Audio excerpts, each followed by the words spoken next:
నా ప్రియ సహోదరి సహోదరులారా, మన ప్రభు యేసుక్రీస్తు నామములో మీ అందరికీ నా వందనాలు, ఈ ఉదయకాలం ముందు శుభాలు తెలియజేస్తున్నాను. దేవునితో ఈ దినమనే కార్యక్రమం ద్వారా మిమ్మల్ని ఈ ఉదయకాలం ముందు కలవడాన్ని బట్టి దేవుని నామాన్ని గనపరుస్తున్నాను. దేవుడు ఈరోజు మన కోసం సిద్ధపరిచిన వాక్యాన్ని మనం ధ్యానం చేద్దాం. రాజుల మొదటి గ్రంథం 3వ అధ్యాయము 14వ వచనాన్ని మనం చదువుకుందాం. రాజుల మొదటి గ్రంథం 3వ అధ్యాయము 14వ వచనం. నిన్ను దీర్ఘాయుష్మంతునిగా చేసేదను. నిన్ను దీర్ఘాయుష్మంతునిగా చేసేదను.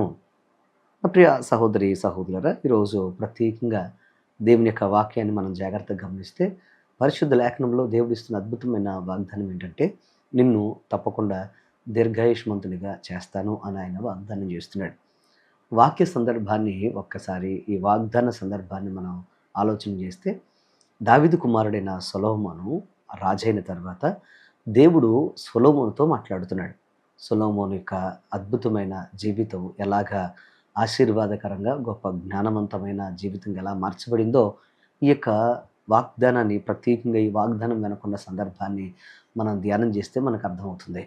ఈరోజు ఒక వ్యక్తి తన జీవితంలో దీర్ఘాయుష్మంతుడు కావాలి, ఒక వ్యక్తి తన జీవితంలో నిండు నూరేళ్ళు ఆ వ్యక్తి ఆశీర్వాదకరంగా దీవెనకరంగా ఉండాలి అని అంటే, ఈ వాక్యము యొక్క అంతరార్థాన్ని మనం గమనిస్తే తప్పకుండా మన జీవితాల్లో కూడా మనము దీర్ఘాయువును అనుభవిస్తూ ఆనందకరమైన సంవత్సరాలు జీవిస్తూ, ముఖ్యంగా మనం చేసే ప్రతి ప్రయత్నంలో ఆశీర్వాదాలు అనుభవిస్తూ మనం ముందుకు నడవగలుగుతాం. ఈరోజు మీ జీవితాల్లో కూడా ఒకవేళ భవిష్యత్తు ఎలా ఉంటుందో, రేపు ఎలా ఉంటుందో, నాకేమవుతుందో అనే భయం మిమ్మల్ని వెంటాడుతూ ఉంటే, ఒకవేళ ఒక రకమైన మరణ భయం కానీ, లేకపోతే భవిష్యత్తు తొందరగానే మిమ్మల్ని వేధిస్తూ ఉంటే, ఈరోజు దేవుడు మీతో మాట్లాడుతున్నాడు. కంగారు పడకండి. ఈ వాగ్దానాన్ని జాగ్రత్తగా మీరు స్వీకరించి, ఈ వాగ్దానం వెనుకున్న అద్భుతమైన రహస్యాన్ని మీరు కూడా అర్థం చేసుకోగలిగితే, మీరు కూడా మీ జీవితాల్లో దీవెనకరంగా, ఆశీర్వాదకరంగా, మీ బ్రతుకుల్లో మీరు దీర్ఘాయుమంతులుగా మీరు ముందుకు సాగగలుగుతారు. దేవుడు అన్నాడు ఏమనంటే సొలొమోనుతో, అయ్యా, నీ యొక్క రాజ్యము, అలాగే నీ రాజ్య పరిపాలన, అలాగే నువ్వు చేస్తున్న ప్రతి ప్రయత్నము ఆశీర్వాదకరంగా ఉండాలి అని కోరుకుంటున్నావు కదా అంటే, సొలొమోను అంటాడు, అవును, నేను నా జీవితంలో ఆశీర్వాదకరంగా ఉండాలని కోరుకుంటున్నాను అని అన్నాడు. అప్పుడు దేవుడు అన్నాడు ఏమనంటే, మరి నీకేం కావాలంటే అన్నాడు. ఎప్పుడైతే దేవుడు ఏం కావాలని అడిగాడో అప్పుడు సొలొమోను అంటాడు, నాకు ఆస్తి, అంతస్తు, రాజయోగము, లేకపోతే ధనము, ధాన్యము, ఉన్నతమైన అధికారం కావాలని కోరుకోలేదు కానీ, బుద్ధి వివేకములు నాకు కావాలి. ఇంత విస్తారమైన జనాంగాన్ని పరిపాలన చేయడానికి నాకు జ్ఞానము కావాలి అని అడిగాడు. ఎప్పుడైతే ఆ మాట అడిగాడో, దేవుడు అద్భుతమైన ఆనందంతో, సంతోషంతో పులకరించిపోయి అంటాడు. ఏమనంటే, "నువ్వు ఆస్తి అడగలేదు, అంతస్తు అడగలేదు, అలాగే భోగభాగ్యాలు అడగలేదు. నువ్వు బుద్ధి జ్ఞానములు అడుగుతున్నావు, వివేకాన్ని అడుగుతున్నావు, అలాగే జ్ఞానాన్ని అడుగుతున్నావు గనక నీకు ఒక పని చేస్తాను. నువ్వు అడగనవి కూడా నీకిస్తాను. అడుగుతున్న ఈ జ్ఞానాన్ని కూడా నీకిస్తాను. అంత మాత్రమే కాదు, ఈ భూమి మీద ఉన్న వారందరికన్నా నువ్వే గొప్ప జ్ఞానవంతుడిగా నిన్ను మారుస్తాను" అని వాగ్దానం చేసి అంటున్నాడు. నువ్వు నీ జీవితంలో బుద్ధి వివేకములు అలాగే జ్ఞానాన్ని కోరుకున్నావు కనుక నిన్ను దీర్ఘాయుష్మంతునిగా చేస్తాను అని అన్నాడు. దేవునికి స్తోత్రం కలుగునుగాక. నా ప్రియ సహోదరి సహోదరులారా, మన జీవితంలో జీవించినంత కాలం కూడా విజయకరమైన జీవితం, జీవించినంత కాలం కూడా సక్సెస్ఫుల్ లైఫ్, ఏమాత్రం కూడా నీకు ఎటువంటి అపజయంగాను ఆటంకము లేకుండా నువ్వు చేసే ప్రతి ప్రయత్నాల్లో, అది వ్యాపారం కావచ్చు, ఉద్యోగం కావచ్చు, వ్యవసాయం కావచ్చు, నీ యొక్క భవిష్యత్తు కావచ్చు, నువ్వు చేసే చేతి పని కావచ్చు, తీసుకునే నిర్ణయాలు కావచ్చు, అన్ని దీవెనకరంగాను, అలాగే లాభసాటిగాను, అలాగే విజయకరంగాను, ఎప్పటికీ నష్టము లేనటువంటి అద్భుతంగా ఉండాలి అని అంటే, దేవుని వాక్యాన్ని మీరు జాగ్రత్తగా గమనించాలని మీకు మనం చేస్తున్నాను. దేవుడు ఆజ్ఞాపిస్తున్నట్లుగా, అలాగే దేవుడిస్తున్న అద్భుతమైన మన జీవితాలు ఇస్తున్న కట్టడలను మనం జాగ్రత్తగా గమనిస్తూ, ఆయన వాక్యాన్ని మనం స్వీకరిస్తూ, ఆయన వాగ్దానాన్ని స్వీకరిస్తూ, మీరు కూడా మీ జీవితాల్లో దీర్ఘాయుష్మంతులయ్యి, ఆయన ఇచ్చిన నిండు నూరేళ్ల ఆయుష్ను అనుభవిస్తూ ముందుకు నడుస్తూ అన్నీ దీవెనకరంగా విజయకరంగా ముందుకు సాగాలంటే తప్పక తప్పక మీ జీవితాల్లో మీరు ఇప్పుడే దేవుని యొక్క వాక్యాన్ని పట్టుకొని, ఆయన మాటను పట్టుకొని ముందుకు సాగిపోయేవారుగా ఉండాలని మీకు మనవి చేస్తున్నాను. అంత మాత్రమే కాదు,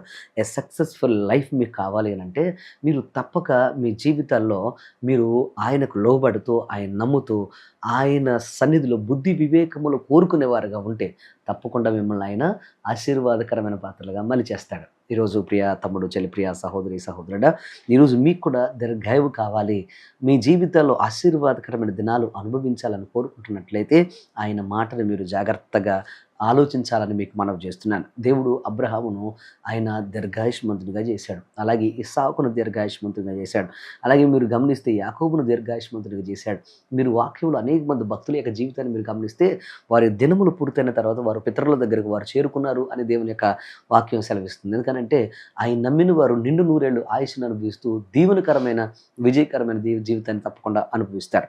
ఈరోజు మీరు కూడా ఆయన సన్నిధిలో ఆయనకు మిమ్మల్ని మీరు అప్పగించుకుంటూ ఆయనకు లోబడుతూ మీ నిర్ణయాల్లో, మీ చేతి పనుల్లో, మీ ప్రయత్నాల్లో ఆయనను మీరు ఆహ్వానిస్తూ ముందుకు సాగండి.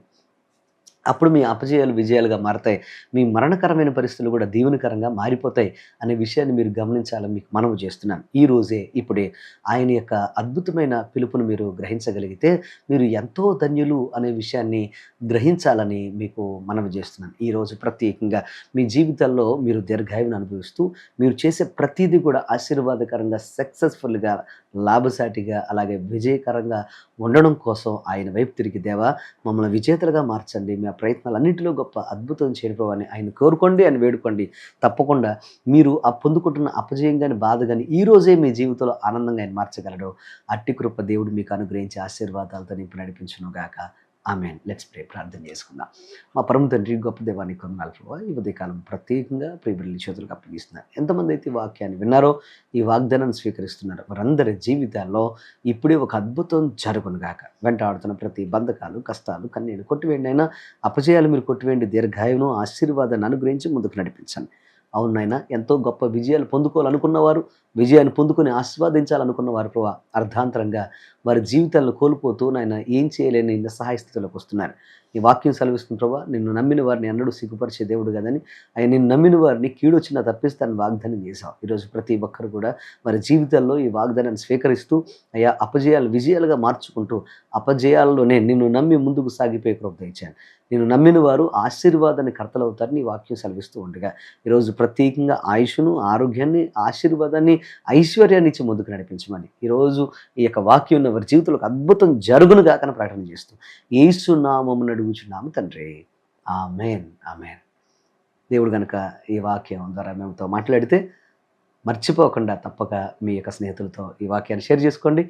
దేవుడు మిమ్మల్ని దీవించును గాక. God bless you. దేవుడు మిమ్మల్ని ఆశీర్వదించును గాక. ఆమేన్.